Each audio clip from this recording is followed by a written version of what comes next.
Hello friends, आज हम आगे की बात करेंगे गणित में कोणों के प्रकारों के बारे में। हमने कल प्रैक्टिस क्वेश्चंस कर लिए थे और उससे पहले भी हमने कई कोणों के प्रकार पढ़े। सबसे मुख्यतः जो 7 प्रकार के कोण पढ़े, उसके बाद हमने पढ़े उसके अंदर समपूरक कोण और पूरक कोण यानी कॉम्प्लीमेंट्री एंगल और सप्लीमेंट्री एंगल्स हमने पढ़े जो दो कोणों के युग्म से बनते हैं। अब आज आगे हम कुछ रेखाओं के प्रतिच्छेदन के द्वारा जो बने हुए कोण हैं उसके बारे में पढ़ेंगे। तो आइए देखते हैं आज के कोण।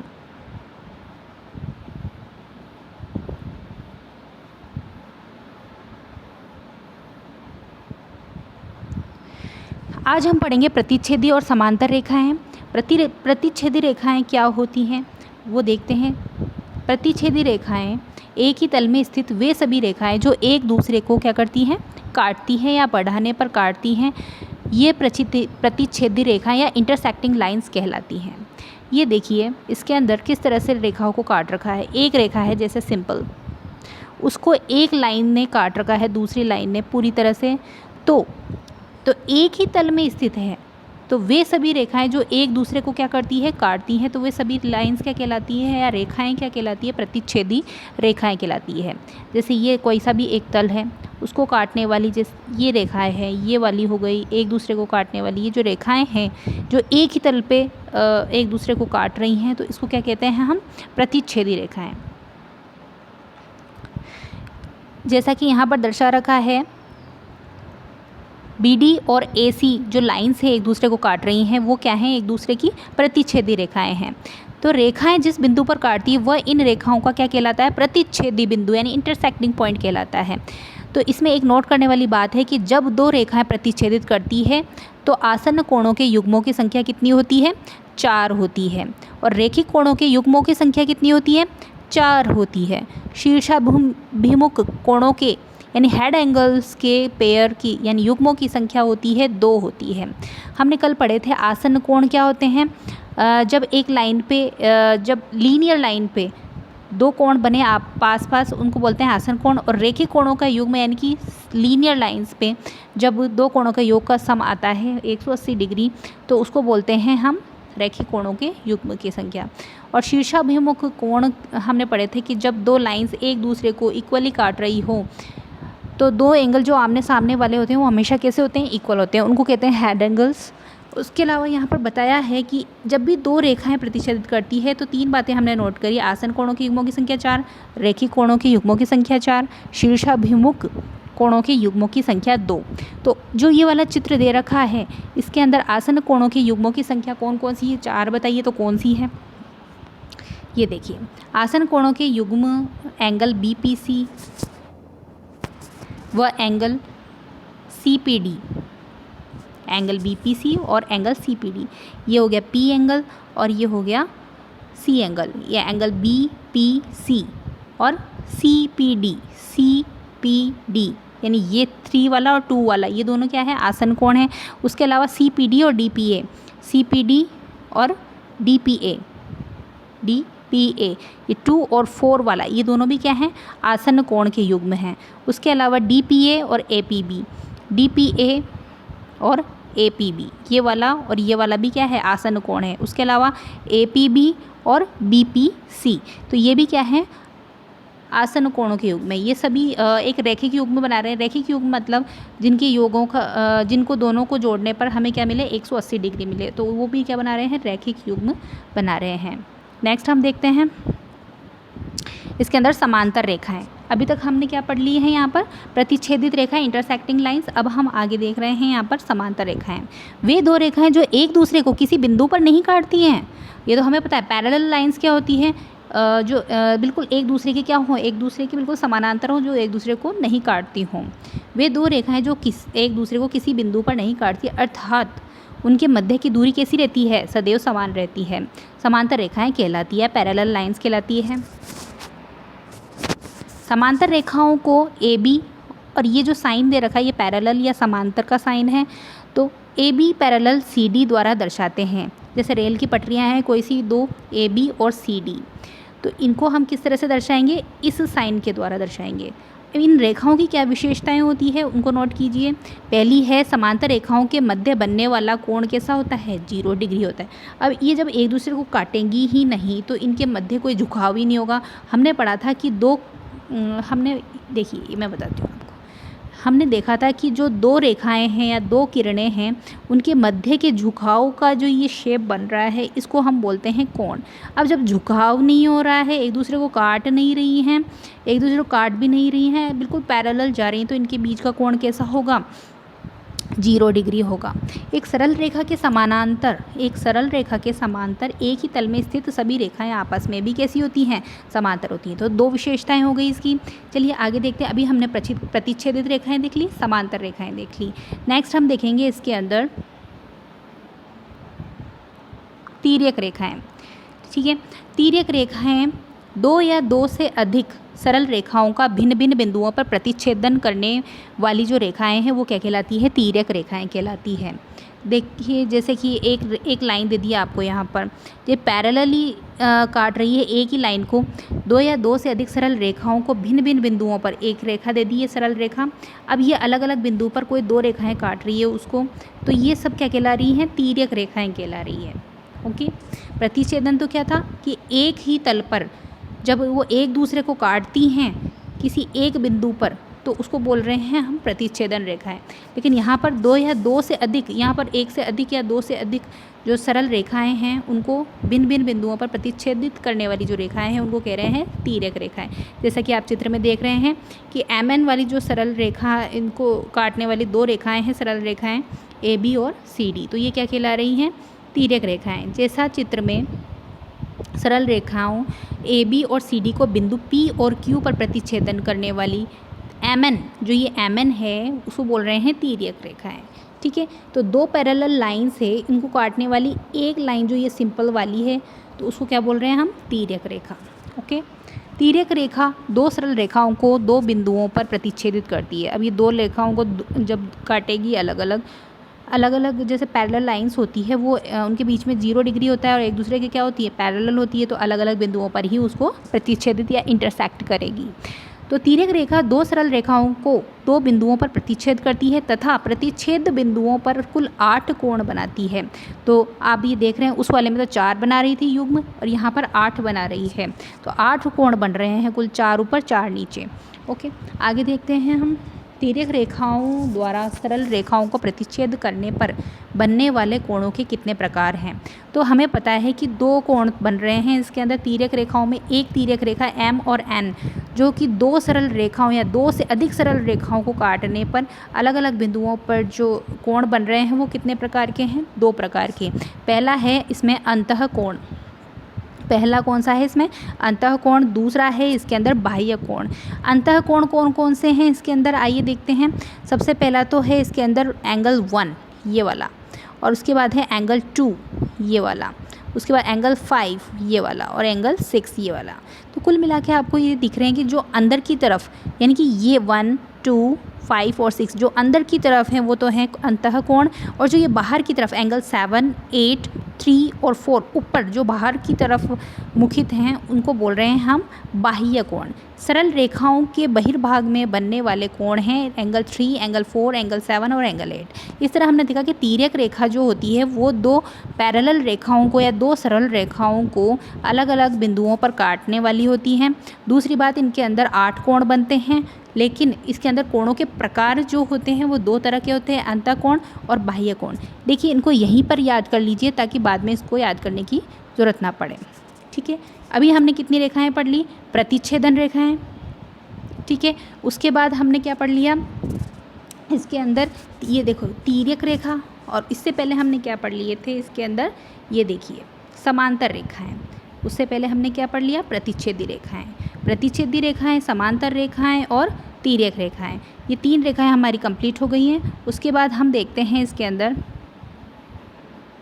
संगत कोण। अब जो इनके अंदर ये कोण बने हैं इनको हम देखते हैं कि कौन कौन से कोण बन रहे हैं। इसके बाद तिर्यक रेखा के एक तरफ अलग अलग बिंदुओं पर बनने वाले कोणों में से एक अंतः कोण और बाह्य कोण होते हैं। एंगल 4 और एंगल 5, एंगल 2 और एंगल 7, एंगल 3 और एंगल 6 और एंगल 1 और एंगल 8। ठीक है, ये तो हो गए इसके अंदर संगत कोण। तिर्यक रेखा के एक तरफ अलग अलग बिंदुओं पर बनने वाले कोणों में से एक अंतः और एक बाह्य कोणों को हम क्या बोलते हैं? संगत कोण। ओके, दूसरा है इसके अंदर, इसको बोलते हैं इंग्लिश में एडजेसेंट एंगल। उसके बाद है एकांतर कोण। अब भाई अंतः कोण और बाह्य कोण ये दो प्रकार के तो बनते ही हैं, उसके अलावा इसके अंदर जो कोण बन रहे हैं उसके बारे में देखिए कि संगत कोण जो बन रहा है यानी कि एडजेसेंट एंगल, उनमें से एक तो अंदर वाला होगा, एक बाहर वाला होगा। ठीक है, इस तरह से ये 4 जोड़ी बन रही है पेयर के अंदर, उनको बोल रहे हैं संगत कोण। आइए देखते हैं उसको डायग्राम के अंदर।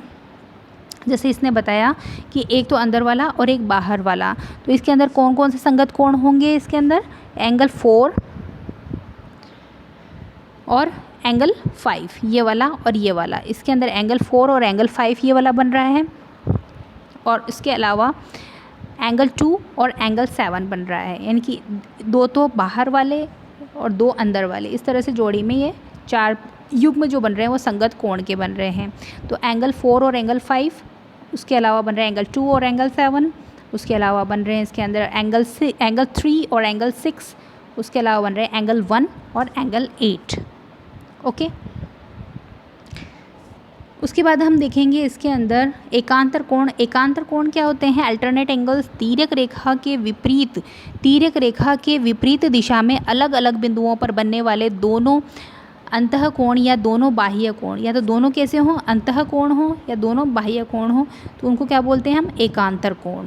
ठीक है, विपरीत दिशा में जो अलग अलग बिंदुओं पर बन रहे हैं, जैसे एंगल 2 और एंगल 6, उसके अंदर देखें हम एंगल 2 और एंगल 6, ये वाला जो है इसके अंदर क्या बनेगा?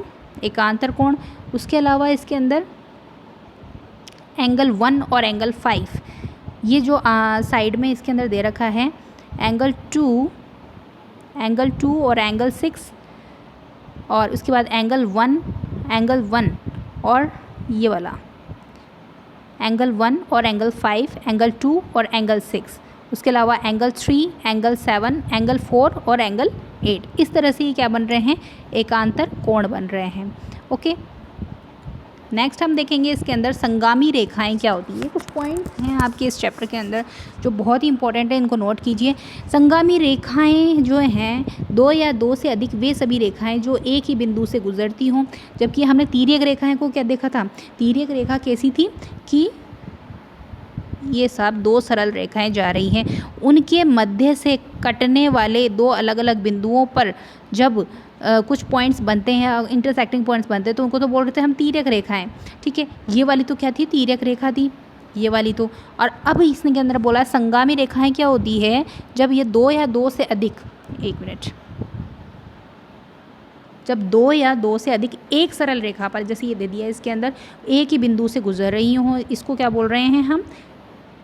ये रहा साहब इसका एक बिंदु। ठीक है, तो इसको बोलते हैं हम संगामी रेखाएं। चित्र में ए बी सी डी और पी क्यू एक ही बिंदु से ए बी सी डी, ये देखिए A B C D P Q एक ही बिंदु ओ से, ये रहा ओ बिंदु, इस एक बिंदु ओ से गुजरने के कारण क्या कहलाती हैं? संगामी रेखाएं।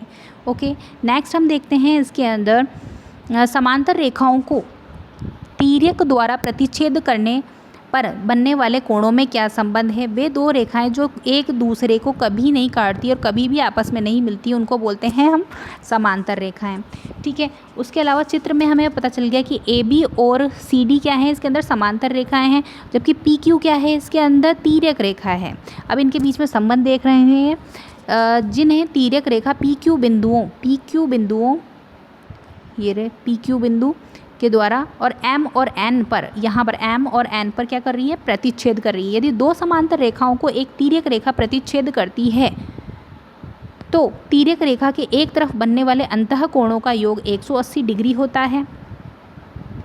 ठीक है, जो एक तरफ बन रहे हैं, जैसे ये वाला दे दिया, ये वाला दे दिया है, तो इनका जो योग है वो कितना है? 180 डिग्री होगा। इसे यूक्लिड की 5वीं अभिधारणा कहते हैं कि इसने बोला कि जब 2 समांतर रेखाएं हैं, इनको कोई बीच में तिर्यक रेखा प्रतिच्छेद करती है तो एक तरफ बनने वाले जो अंतः कोण हैं, अंतः कोण मतलब जैसे है कि एंगल 1 और एंगल 6, इन दोनों का योग क्या कहलाएगा?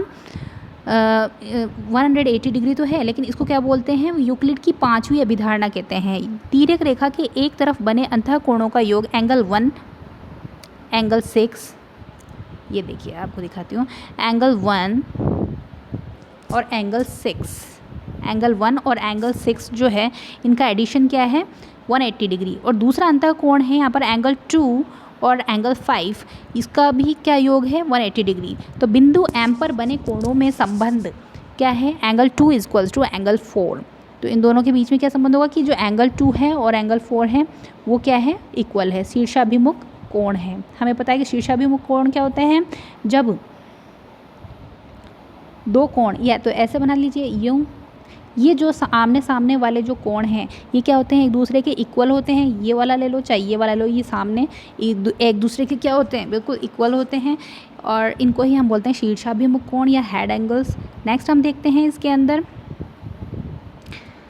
एंगल 1 इक्वल्स टू एंगल 3, वो भी क्या है, शीर्षाभिमुख कोण है। एंगल 1 + 4 इक्वल्स टू 180 डिग्री, और angle 1 + angle 2 equals to 180 degree जो कि रेखिक कोण है। एंगल 2 + एंगल 3, यानी कि देखिए एंगल 2 + एंगल 3 क्या है इसके अंदर, एंगल 2 + एंगल 3, ये वाला और ये वाला, जो ये वाला है एंगल 2 और एंगल 3, इन दोनों का एडिशन भी क्या होगा 180 डिग्री। एंगल 4 और एंगल 1 ये क्या है, लीनियर पेयर एंगल्स है। हमने कल भी देखा था इसके अंदर कि एक ही लीनियर लाइंस पे कितने भी एंगल्स बने, एक ही लीनियर लाइन पे कितने भी एंगल्स बने उनका एडिशन कितना होता है 180 डिग्री होता है। तो हम देख रहे हैं कि यहाँ पर जो एंगल एम वाला जो पॉइंट है, यहाँ पर जो 1 और 4 और 2 और 3, यहाँ पर नीचे 6 और 7 और 5 और 8 है, इन सब का अपना पर्सनली पेयर में जो एडिशन है उसका योग कितना होगा, कितना नंबर आएगा 180 डिग्री आएगा। ओके, इसी तरह से इन्होंने रेखिक कोण, शीर्षाभिमुख कोण, जितने भी कोण बन रहे हैं इसके अंदर उन सभी का एडिशन बताया कि 180 डिग्री होता है। लेकिन जो इसने बताया कि जो अंतःकोणों का योग होता है उसको बोलते हैं 180 डिग्री, उसको यूक्लिड की पांचवी अभिधारणा कहते हैं। इसी तरह से अलग अलग तरह के कोण बन रहे हैं, रेखिक कोण, शीर्षाभिमुख कोण। अब बिंदु एम व एन पर बने कोणों में संबंध क्या है, संगत कोण है। ठीक है, तिर्यक रेखा के एक तरफ दो बिंदुओं पर बने कोणों में से एक अंतःकोण और एक बाह्य कोण होता है। तो ये कोण क्या कहला रहे हैं, संगत कोण, जैसा कि हम देख चुके हैं। ठीक है, आगे देखते हैं हम इसके अंदर एकांतर कोण। अब एकांतर कोण का जो हमने देखा था इसके अंदर कि तिर्यक रेखा के विपरीत दिशा में अलग अलग बिंदुओं पर बनने वाले दोनों अंतः या बाह्य कोण एक एकांतर कोणों से सामान्यतः अंग्रेजी वर्णमाला के अक्षर एन और जेड, देखिए ये जेड का अक्षर बन रहा है इसके अंदर, या फिर हम बोल सकते हैं इसके अंदर एन, ये एन का अक्षर है, सीधी या उल्टी आकृति बनती है इसके अंदर। तो इसके अंदर जो अल्टरनेट एंगल्स है वो इस टाइप से बनते हैं। तो एंगल 1 और एंगल 5, ये एंगल 1 और ये एंगल 5 और एंगल 4 और एंगल 8, मतलब एक अंतःकोण, चाहे एक अंतःकोण ले लो चाहे इधर साइड वाला ले लो एंगल, इसके अंदर जैसे 2 ले लिया और इसके अंदर 6 ले लिया और इधर 3 ले लिया और इधर 7 ले लिया, बिल्कुल एन और जेड शेप में जो एंगल्स बन रहे हैं आपस में बिल्कुल ऑपोजिट साइड में, तो वो होते हैं एकांतर कोण। इस तरह से हमने ये डिफरेंट टाइप के जो कोण पढ़े हैं उनको आप ध्यान रखिए। एक बार हम फिर से रिवाइज़ कर लेते हैं इसके अंदर कि हमने आज क्या क्या देखा है। सबसे पहले हमने देखा प्रतिच्छेदी रेखाएं, उसके बाद हमने देखा समांतर रेखाएं, उसके बाद हमने देखा तिर्यक रेखाएं, फिर हमने देखे संगत कोण। तिर्यक रेखाओं में भी देखिए दो कोण पढ़े हैं, पहले सबसे पहले हमने अंतःकोण और बाह्य कोण, उसके अलावा कौन से कोण पढ़े हमने, संगत कोण और एकांतर कोण, संगत कोण और एकांतर कोण। उसके बाद हम देख रहे हैं इसके अंदर संगामी रेखाएं, जो एक ही बिंदु पर बहुत सारी सरल रेखाएं एक दूसरे को काटती हैं, उसको कहते हैं संगामी रेखाएं। ओके, उसके बाद हमने पॉइंट पढ़े कि इनके बीच में क्या क्या संबंध है। तो इसके अंदर जैसे कि कोई तिर्यक रेखा दो समानांतर रेखाओं को काटती है तो कितने तरह के कोण बन रहे हैं, शीर्षाभिमुख कोण भी बन रहे हैं, सरल कोण भी बन रहे हैं, और इसके अंदर और कौन कौन से कोण बन रहे हैं, संगत कोण भी बन रहे हैं और एकांतर कोण भी बन रहे हैं। सभी के आपस में क्या हैं, कोरिलेटेड होते हैं। और जो न्यूक्लिड की पांचवी अभिधारणा है वो हमने पढ़ा कि जितने भी अंतःकोणों का योग है एक तरफ जो बन रहे हैं उनका जो योग होता है वो 180 डिग्री के इक्वल होता है। तो ये होता है न्यूक्लिड की पांचवी अभिधारणा। तो इस तरह से हमने पढ़ा कि कितने तरह के कोण और कितने तरह की इसके अंदर रेखाएँ जो एक दूसरे को काटते हुए एंगल्स बना रही है उसके बारे में हमने सब कुछ पढ़ लिया है। ठीक है, तो आज हमारा जो कोण वाला रेखा और कोण या लाइंस और एंगल्स ज्योमेट्री वाला जो 3rd यूनिट का जो पहला चैप्टर है वो कंप्लीट हो चुका है। तो इस तरह से हम नेक्स्ट चैप्टर की शुरुआत करेंगे और कल हम इसके जो आगे वाले प्रैक्टिस क्वेश्चंस हैं उनको सॉल्व करेंगे पहले। Okay, thank you, wait for the next video.